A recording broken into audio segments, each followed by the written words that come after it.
I kicked out by my mother on my 18th birthday. 10 years later, I came back and buy my old house back. On the night of my 18th birthday, my mother didn't bake me a cake. She didn't even say happy birthday.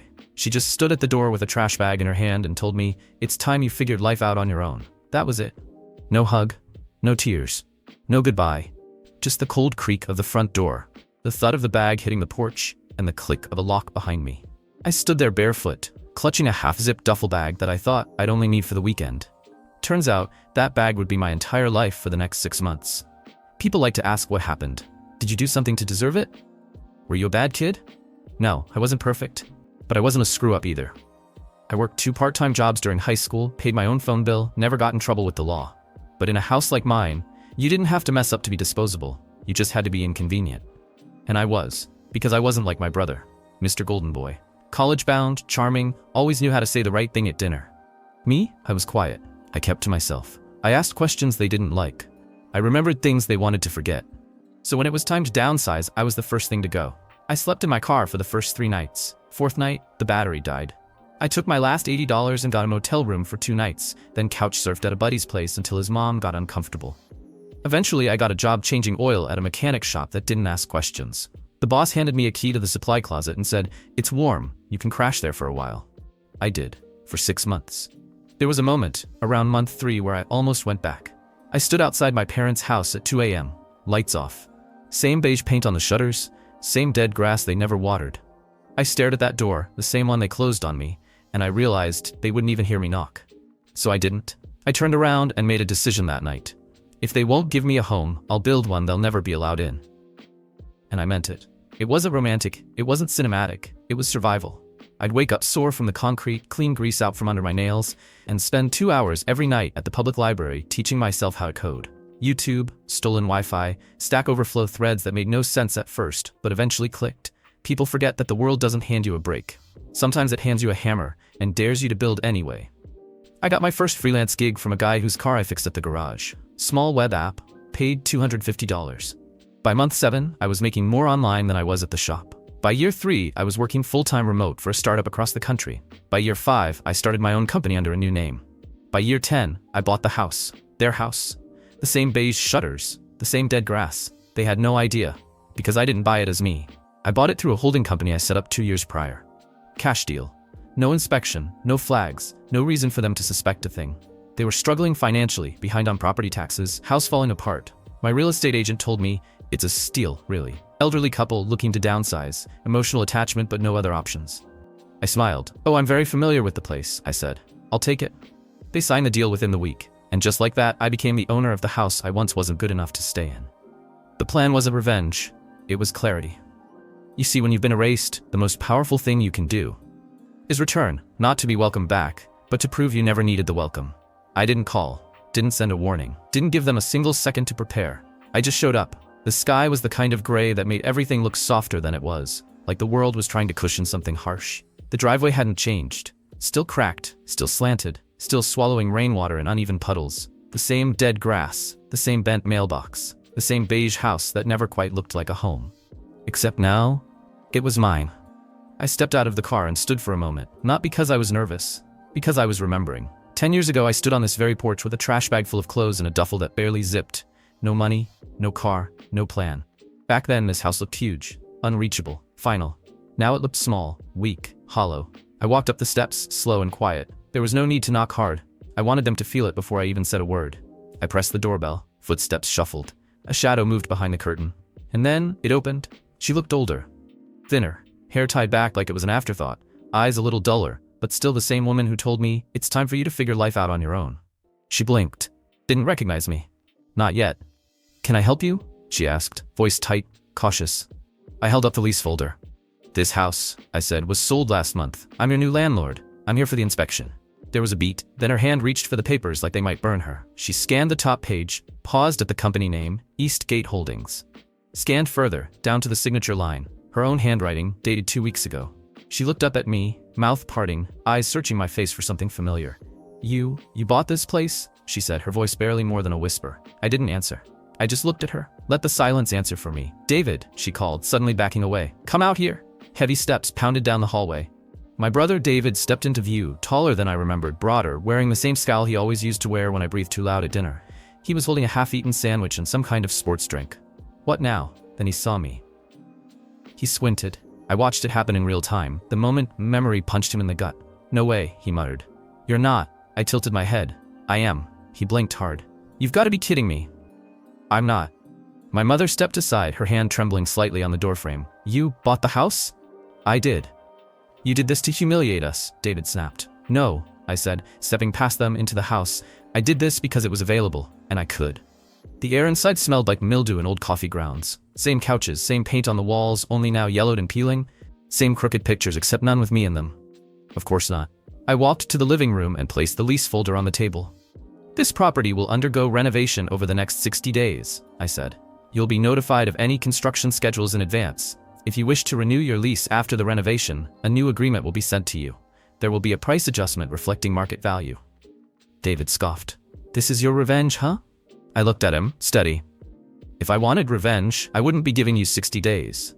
He opened his mouth again but stopped himself. My mother sat down slowly, staring at the floor. Her hands were clasped too tightly. She hadn't said a word since he arrived. I walked through the hallway. The floorboards still creaked in the same places. The wallpaper near the kitchen still curled at the corners. I passed the basement door, the one they used to lock every night, even though there was nothing down there but dust and broken promises. I climbed the stairs. Second floor smelled of dust and stale air. I stopped outside the room at the far end of the hall. My old room. I pushed the door open. The room had been turned into a storage space. Boxes piled high, old electronics, coats, a broken vacuum. But on the wall, barely visible through cobwebs, was the hook I used to hang my backpack on. Still there, still crooked. I walked up and touched it. 10 years, and they hadn't even bothered to remove it. I ran my finger over the old desk. That desk where I used to do homework by flashlight when they'd forget to pay the power bill. Where I cried quietly the night they told me I was just in the way. Now, I stood in that same room with a signed lease and the legal power to evict every person inside this house. But I didn't feel triumphant. I felt settled. Like something that had been twisting in me for a decade finally lay still. I walked back downstairs. David was pacing.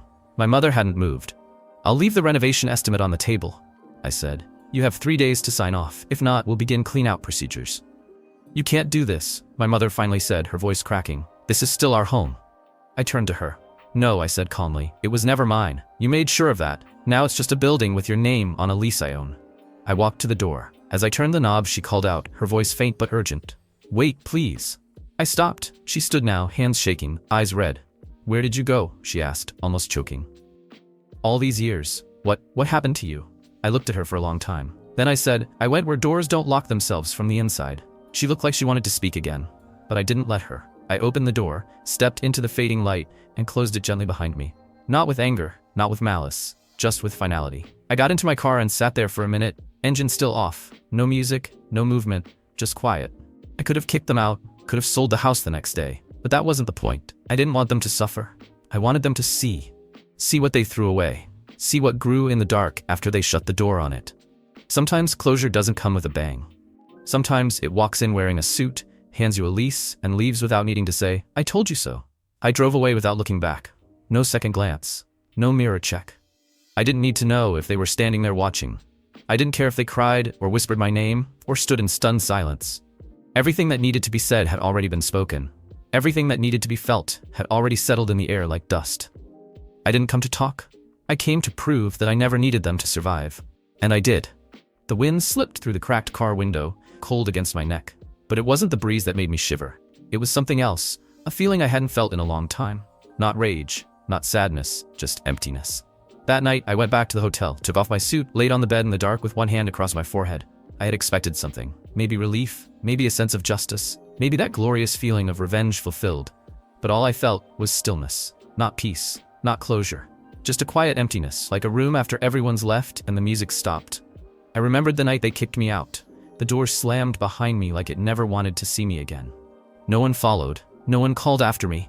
I waited outside for 15 minutes in the rain with a trash bag and a duffel.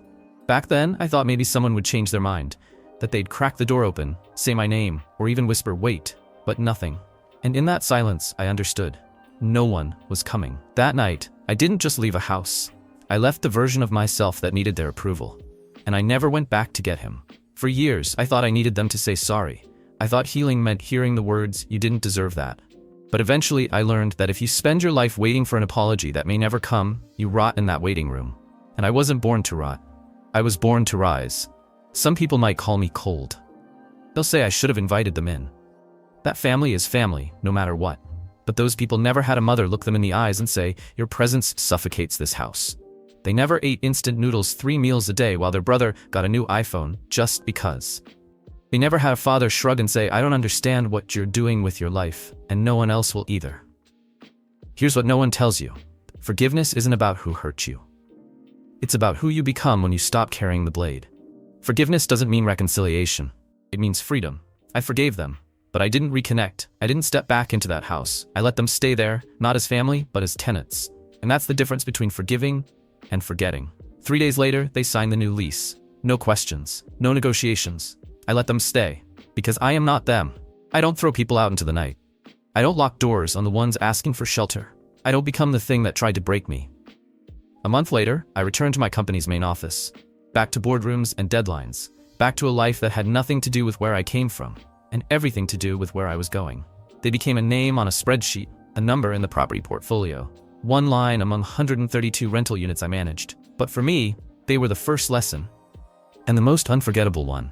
Sometimes family isn't where you're born, it's where you're seen. It's who chooses you when you have nothing. I chose the people who stood with me when I had no job, no home, no certainty. I chose the team who helped me build something out of ashes. I chose myself. One morning, I was standing on the top floor of our downtown tower. Fog rolled over the city below. I was reviewing rental agreements when my assistant handed me a new application. "Do you want to approve this lease in New York?" I flipped to the page. The name on the form, David, my brother. I didn't smile. I didn't flinch. Just read it. I signed. "No discount," I said. You see, forgiveness doesn't always end with tears and hugs. Sometimes it ends with a quiet nod in a corner office and a full-price lease to the man who used to call you a loser at dinner. I don't know if they still talk about me. I don't know if they've ever told the truth about what happened. But I do know this. Every month, when they transfer rent to the account with my name on it, they remember. Not because I forced them to, but because they can't forget. They don't know where I live. They don't know who I've become. But they know they live in a house they no longer own. And they know the man who once slept on a supply room floor now holds the keys. That's not revenge. That's reality. People ask me, would you ever go back?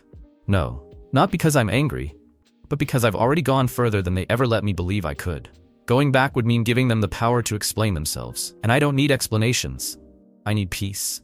And peace doesn't live in the past. Some wounds don't bleed. They echo. They hum beneath your skin every time someone calls you by the name they used to mock. But if you survive long enough, those echoes become proof. Proof that silence has teeth, that dignity can roar louder than rage, that you don't have to fight to win. Sometimes you just have to return and let your presence do the talking. I don't hold anger anymore. I hold boundaries, I hold clarity, and I hold power. Not the kind that destroys, but the kind that rebuilds without asking for applause. They may never say sorry, and I may never hear it. But I don't need an apology from people who were never sorry.